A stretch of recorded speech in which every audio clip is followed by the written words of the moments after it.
Crear una obra maestra es difícil, mantenerla viva es casi un milagro. Todos hemos estado ahí. Encuentras un anime que te vuela la cabeza, te obsesionas con sus personajes, teorizas sobre sus universos, pasas horas discutiendo sus giros de guión en internet y estás convencido de que estás presenciando historia de la animación, pero de repente pasa.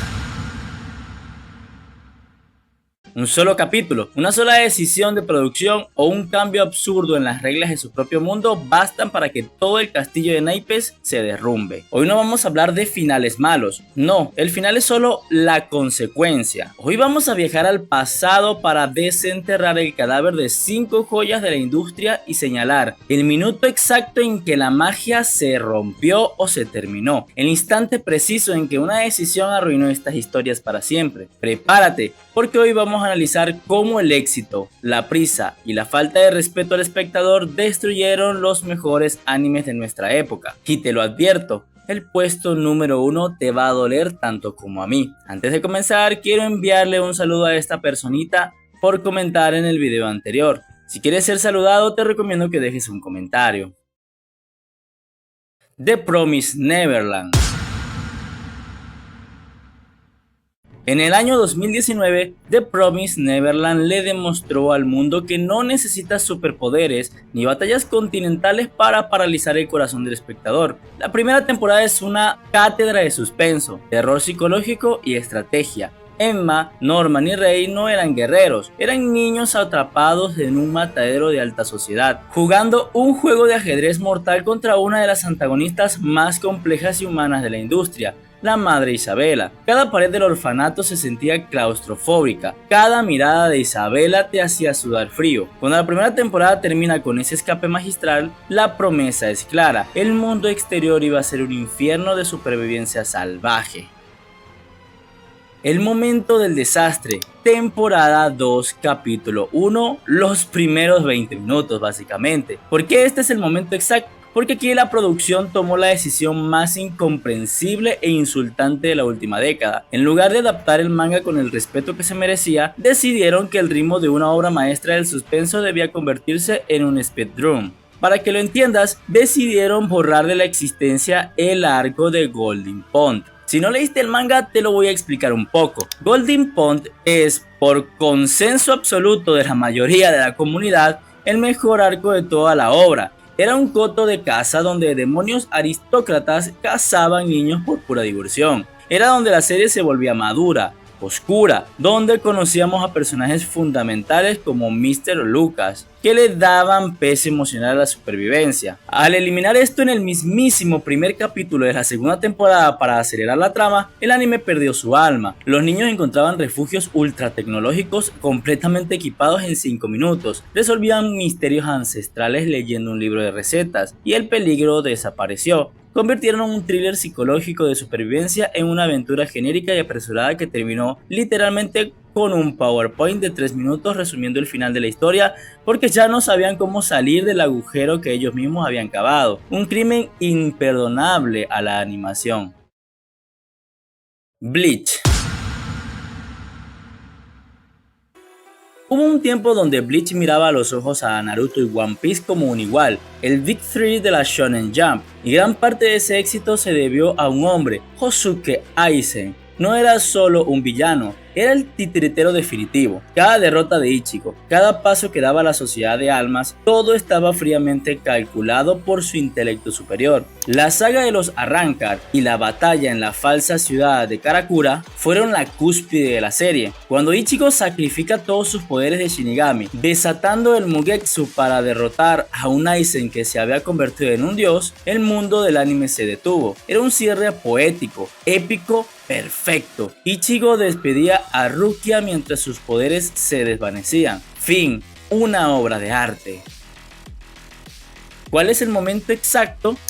El capítulo 343 del anime, el inicio de la saga de los Fullbringer. Aquí es donde la codicia de la industria destruyó el ritmo de una obra. El manga de Tito Kubo y la productora no podían dejar morir la gallina de los huevos de oro, pero el problema no fue continuar. El problema fue cómo continuaron. Tras haber tocado el cielo de la escala de poder, tras haber peleado contra deidades y capitanes milenarios, el anime nos arrastra a este arco. El bajón de intensidad fue tan violento que le dio un latigazo vertical a toda la audiencia. Pasamos de salvar el mundo espiritual a ver a Ichigo atrapado dentro de una casa de muñecas, entrenando con un grupo de humanos con poderes extraños que parecían salidos de un relleno de mala calidad. El motor de la serie, que era la urgencia y el destino del mundo, se cambió por un drama adolescente artificial para que Ichigo recuperara los poderes que acababa de perder de la forma más floja posible. La serie se estancó tanto en este punto que los niveles de audiencias se desplomaron a mínimos históricos, forzando la cancelación del anime en 2012 y dejando a Bleach en el olvido durante una década entera. Sí, años después regresó con la Guerra Sangrienta de los 1000 años, pero la cicatriz de ese bache histórico nunca se borró.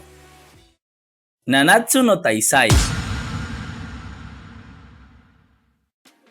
A ver, vamos a ponernos serios. No todos los declives ocurren en la mesa de guionistas. A veces la historia es fantástica, el manga es un éxito de ventas, los personajes son increíblemente carismáticos, pero la industria decide apuñalar la obra por la espalda en la sala de edición. Esto es lo que les pasó a Nanatsu no Taizai. Durante sus 2 primeras temporadas, este anime era una máquina de generar hype. Tenía una de las mitologías más divertidas, un protagonista absurdamente roto pero carismático, y al pináculo de la masculinidad del anime, Escanor, el león del orgullo. La expectación por ver los combates del manga adaptados a la pantalla eran comparables a la de cualquier gran shonen actual. El manga nos había prometido el choque de titanes definitivo, el modo asalto de Meliodas contra Escanor en su forma de Wand al mediodía, el choque del sol contra la oscuridad.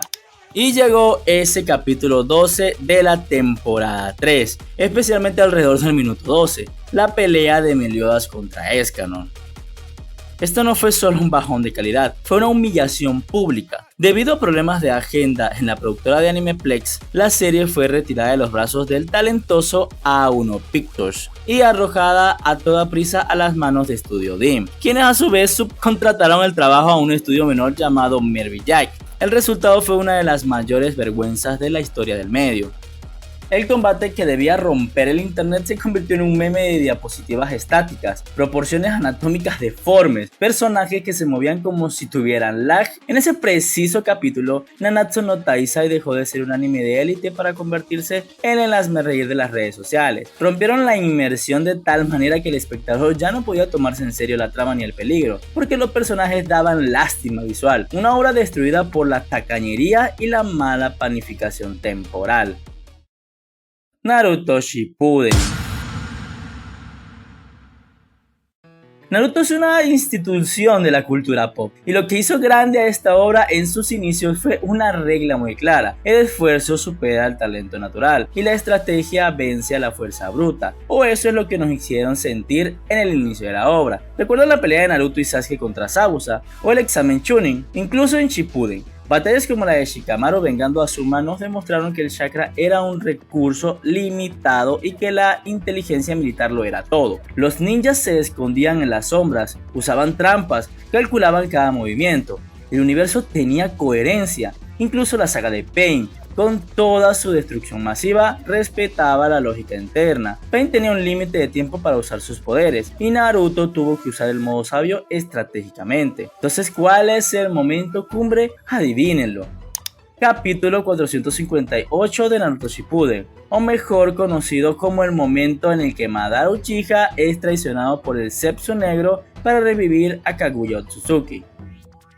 Madara Uchiha era el antagonista perfecto, había sido construido durante cientos de capítulos como la amenaza definitiva, ninja legendario que humilló a los 5 Kages él solo usando puro taijutsu y ninjutsu superior. El clímax de la guerra exigía que Naruto y Sasuke encontraran una forma lógica de superarlo, pero Masashi Kishimoto se acorraló a sí mismo en el guión, hizo a Madara tan absurdamente fuerte que no sabía cómo derrotarlo. La solución, una de las peores de la historia de la ficción: sacar de la nada al Zetsu Negro, un personaje secundario, para apuñalar por la espalda al villano más imponente y reemplazarlo por Kaguya Otsutsuki, una alienígena ancestral que nunca había sido mencionada de forma orgánica en la trama. En ese segundo exacto, Naruto dejó de ser una historia de ninjas y se rompió por completo.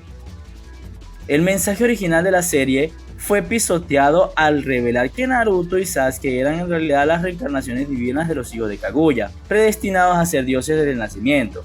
Las peleas tácticas murieron para dar paso a un festival de luces artificiales, rayos láser continentales y dimensiones de gravedad alternas que convirtieron el tramo final de la serie en un calco genérico de Dragon Ball, pero sin la coherencia de este último. Y quiero finalizar con el que más me dolió y estoy seguro que el que más te dolerá a ti, Death Note.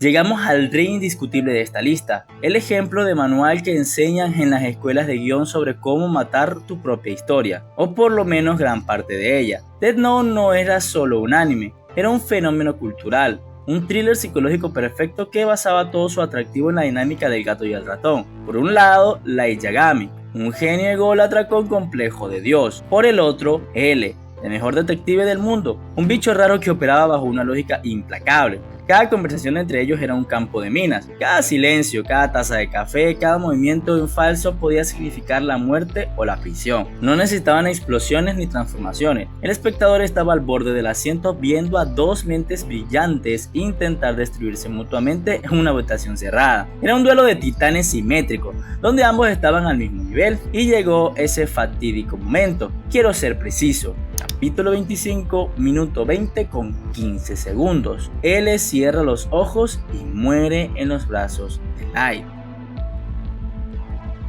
Sé que muchos defienden lo que viene después, pero seamos honestos con nosotros mismos. En el momento en el que L cae al suelo y su corazón se detiene, el verdadero Death Note murió con él. El guionista Tsukumi Ohba se deshizo del motor que movía la trama.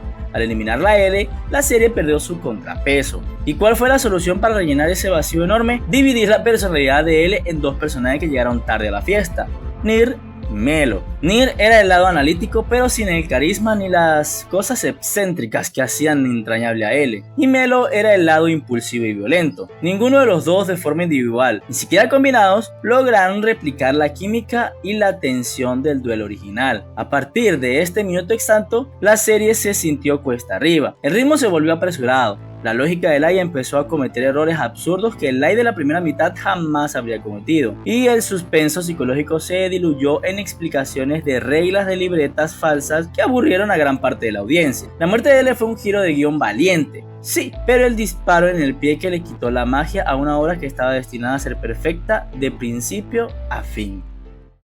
Mantener la grandeza es un arte que pocos creadores logran dominar. Como hemos visto hoy, una mala decisión ejecutiva, la presión del dinero para alargar una trama que ya debía cerrar, la mala planificación técnica o un giro de guión absurdo pueden borrar años de excelencia en cuestión de minutos. Lo triste es que estos 5 animes siguen siendo históricos, pero siempre nos dejarán ese sabor agridulce, esa pregunta constante en la mente de ¿qué hubiera pasado si? ¿Qué hubiera pasado si hubieran respetado el manga de Neverland? ¿Qué hubiera pasado si Death Note terminaba con la victoria de Kira tras la muerte de L? Pero al final, la última palabra la tienes tú.